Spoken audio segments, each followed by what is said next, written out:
Supreme court आज़ादाना मुकम्मल इंसाफ की फराहमी के लिए आर्टिकल 187 का इतलाक नहीं कर सकती। अटॉर्नी जनरल के मखसूस नशस्तों से मुतालिक केस में दलाइल। जस्टिस मुनीब अख्तर ने रिमार्क्स दिए कि क्या वो कानूनी ऑप्शन नहीं अपनाना चाहिए जो इलेक्शन कमीशन की गलती का अजाला करे। चीफ जस्टिस ने कहा, बार बार आइन की बात कर रहा हूँ, आइन जाने और पार्लियामेंट जाने, इंसाफ सब चाहते हैं। कोई फांसी के हक में हो सकता है, कोई मुखालिफ हो सकता है। जब आइन को लटकाना मकसद था तो दीगर दरवाजे खोले गए। ये होता नजरिए ज़रूरत। इंसाफ वो है जो आइन और कानून के मुताबिक हो। यहाँ मार्शल लॉ की तौसीक की भी तवजीहात दी गई। पाकिस्तान को अब आइन पर चलने दे। जस्टिस अतहर मिनल्ला बोले, क्या हम अपने सामने नजर आने वाली आइनी इनहराफ को नजरअंदाज कर दें। इलेक्शन कमीशन ने अदालती फैसले की गलत तशरीह करके आइन की संगीन खिलाफ वर्जी की। समाअत 9 जुलाई तक मुलतवी।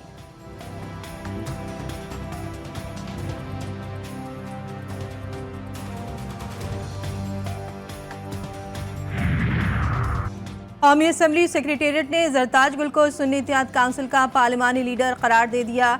मखसूस नशस्तों से मुतालिक केस की समाअत के दौरान सुन्नी इत्तेहाद काउंसिल के वकील का मौक़िफ़। जस्टिस जमाल मंदुखेल बोले, ये मामला पार्लियामेंट से मुतालिक है। वकील ने कहा, मैं इलेक्शन कमीशन का नोटिफिकेशन भी दिखा देता हूँ।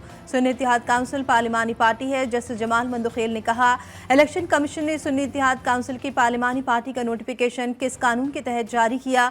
जस्टिस मुनीब अख्तर ने कहा, इलेक्शन कमीशन का रिकॉर्ड जाहिर करता है कि उम्मीदवार सुन्नी इत्तेहाद काउंसिल के हैं। जस्टिस आयशा मलिक ने कहा, इलेक्शन कमीशन पार्लिमानी पार्टी मानकर सुन्नी इत्तेहाद काउंसिल को सियासी जमात कैसे नहीं मान रहा। जस्टिस मंसूर अली शाह ने कहा, 84 उम्मीदवारों को पीटीआई की वजह से वोट मिला, क्या हम आंखों पर पट्टी बांध लें। आप चाहते हैं हम नजरिए जरूरत को जिंदा कर दें।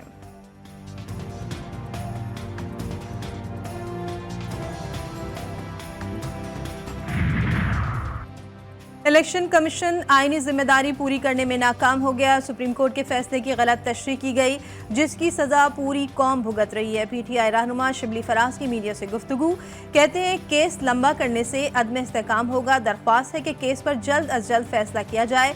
पूरी दुनिया में तनकीद हो रही है कि ये कैसे इंतखाबात हुए हैं। अक़वाम मुत्तहिदा के इंसानी हुकूक वर्किंग ग्रुप ने बानी पीटीआई की हिरासत का फैसला गैर कानूनी करार दे दिया। एक रिपोर्ट में कहा कि मुनासिब हल बानी पीटीआई की फौरी रिहाई है।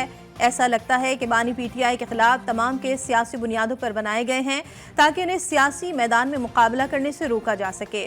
वर्किंग ग्रुप ने इल्ज़ाम लगाया कि इंतखाबात के दिन वसी पैमाने पर फ्रॉड हुआ और दर्जनों पार्लिमानी नशस्तों को हथिया लिया गया।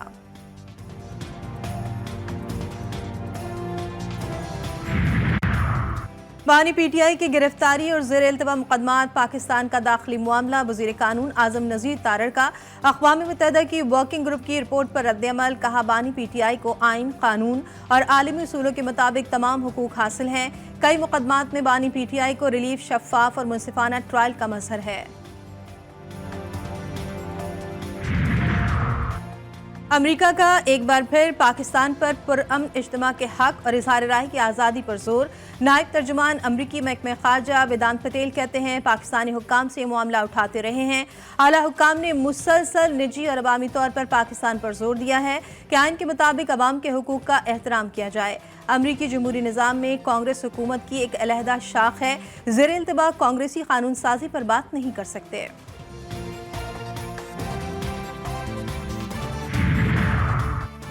जस्टिस बाबर सत्तार और उनकी फैमिली का ज़ाती डेटा किसने लीक किया। हाई कोर्ट ने बड़ा कदम उठा लिया। वजारत खारजा के जरिए रजिस्ट्रार हाई कोर्ट का समाजी राब्ते की वेबसाइट एक्स के चीफ लीगल ऑफिसर को खत। पाकिस्तानी तहकीकाती इदारों को मुतालिका मालूमात फराहम करने की दरख्वास्त। तहकीकाती इदारों की जानिब से निशानदी किए गए अकाउंट्स की तफसीलात भी खत के साथ मुंसलिक। खत में कहा गया कि एक्स डेटा लीक करने वाले के अकाउंट की शनाख्त में मुआवनत करे। हाई कोर्ट जज जस्टिस बाबर सत्तार और उनकी फैमिली का ज़ाती डेटा एक्स पर लीक हुआ।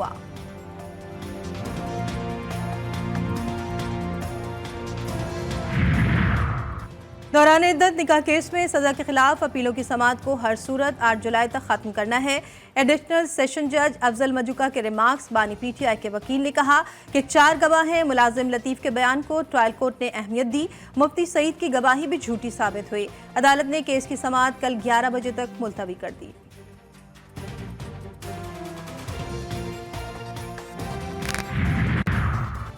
इस्लामाबाद के हलकों से मुतालिक केसेस की जल्द समाअत से मुतालिक दरख्वास्तें मंजूर। NA 47 और 48 के इंतखाबात में मुबैना धांधली के खिलाफ पटिशंस पर समाअत 8 जुलाई को होगी। इलेक्शन ट्रिब्यूनल ने तारिक फजल चौधरी और राजा खुर्रम नवाज को 8 जुलाई को बुला लिया। इलेक्शन कमीशन हुक्काम को भी तलब कर लिया। मरियम नवाज की कामयाबी के खिलाफ इंतखाबी उज़रदारी पर समाअत। मरियम नवाज के वकील ने इंतखाबी उज़रदारी की कानूनी हैसियत पर एतराज़ कर दिया। नाकाबिल समाअत करार देकर मुस्तरद करने की इस्तदा। अदालत की मरियम नवाज के वकील से कामयाबी की बाबत बयान हल्फी दाखिल कराने की हिदायत।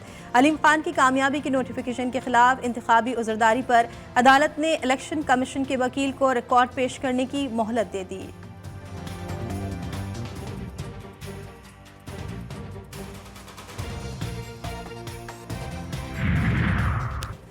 लाहौर और सिंध हाई कोर्ट के चीफ जस्टिस की तैनाती। चीफ जस्टिस काजी फाइज ईसा की सरबराही में जुडिशल कमीशन का अहम इजलास आज होगा। Chief justice Sindh high court के लिए जस्टिस शफी मोहम्मद सिद्दीकी, जस्टिस नेमतुल्लाह भलपोटो और justice Salahuddin Panhwar. Chief justice Lahore high court के लिए जस्टिस शुजात अली खान, जस्टिस अली बाकर नजफी और जस्टिस आलिया नीलम के नामों पर गौर होगा।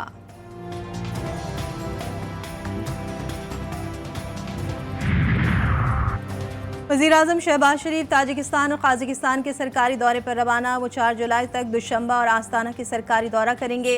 वज़ीर-ए-आज़म कल से SCO काउंसिल की सरबराही और SCO+ के दूसरे सरबराही इजलासों के लिए काज़ाकिस्तान जाएंगे। सागदार काबीना के सीनियर अरकान और आला सरकारी अफसरान भी वज़ीर-ए-आज़म के हमरा। टैक्सेस की भरमार के साथ पेंशनर्स को भी झटका। इस्लाहात के तहत मुतअद्दिद पेंशन वसूली की बंदिश और अहले खाना के लिए सिर्फ 10 साल तक पेंशन की फराहमी जैसे इक़दाम शामिल।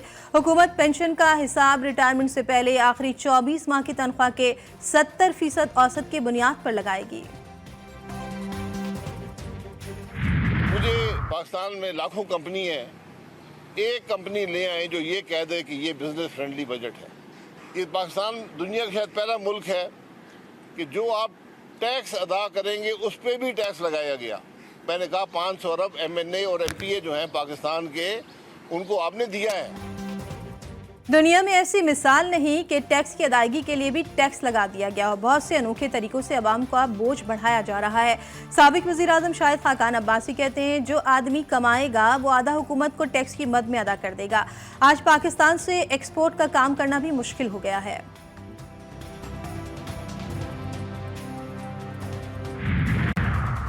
नए माली साल का आगाज। सिंध भर के कैफे और रेस्टोरेंट पर GST नाफिज।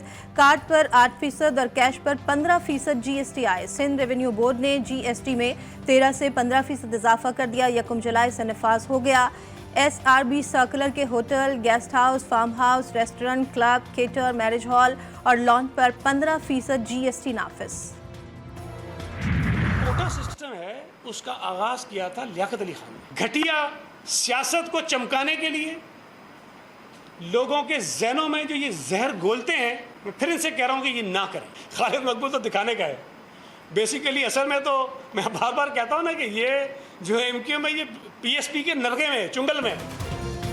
पीपल्स पार्टी ने गवर्नर सिंह की छुट्टी करने का प्लान बना लिया। सईद गनी कहते हैं, अगर नून लीग गवर्नर नहीं लगाती तो पीपल्स पार्टी अपने गवर्नर का नाम दे देगी। कोटा सिस्टम का आगाज भुट्टो ने नहीं, लियाकत अली खान ने किया। बेबस खालिद मकबूल दिखाने के हैं, MQM PSP के कब्जे में है। वकार मेहदी बोले, उनकी रोटी और बोटी बंद हो गई, इसलिए नफरत की बातें कर रहे हैं। अंदरूनी खाना MQM भी कोटा सिस्टम की सपोर्ट करती है। उन्होंने अंधों कानों को नौकरियां दी। कोर्ट के फैसले और MQM की प्रेस कॉन्फ्रेंस ने पीपल्स पार्टी की नींदें उड़ा दी हैं। कल बंगालियों की अक्सरियत को तस्लीम न करने वाले आज बंगालियों की अक्सरियत पर मोहर लगा रहे थे। सिंध असम्बली में अपोजिशन लीडर अली खुर्शीदी का सईद गनी की प्रेस कॉन्फ्रेंस पर रद्द अमल। बोले, भुट्टो वाले कोटा सिस्टम के मुताबिक शहरी सिंध को नौकरियां देने के बजाय जाली डोमिसाइल बनाकर शहरी सिंध का कोटा खा गए। सिंध हुकूमत के वजीरों से कहता हूँ, प्रेस कॉन्फ्रेंस बहुत हो गई, अब तनख्वाह हलाल करें और नालों की सफाई करवाएं।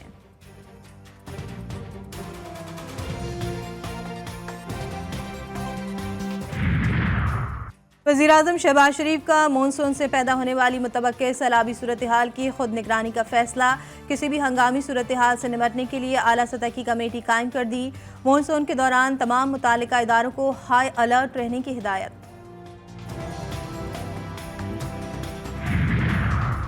कराची के इलाके कोरंगी में पीपल्स पार्टी के काउंसलर का कत्ल, मकतूल के भाई की मदीयत में नामालूम अफराद के खिलाफ मुकदमा दर्ज। एसएसपी कोरंगी ने तहकीकात के लिए 6 रुकनी टीम तश्कील दे दी। टीम की सरबराही एसडीपीओ लांधी करेंगे।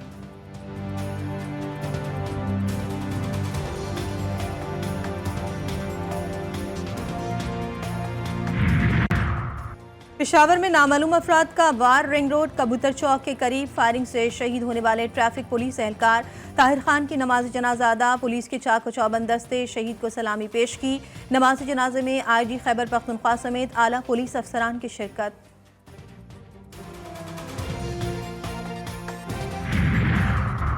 दस्तावेजात में रद्दोबदल और इंसानी स्मगलिंग का केस, मुलजिम सारिम बन्नी की वीडियो लिंक के जरिए हाजिरी लगवाई गई। जुडिशल मजिस्ट्रेट शर्की ने तफ्तीशी अफसर को चालान पेश करने के लिए 11 जुलाई तक मोहलत दे दी।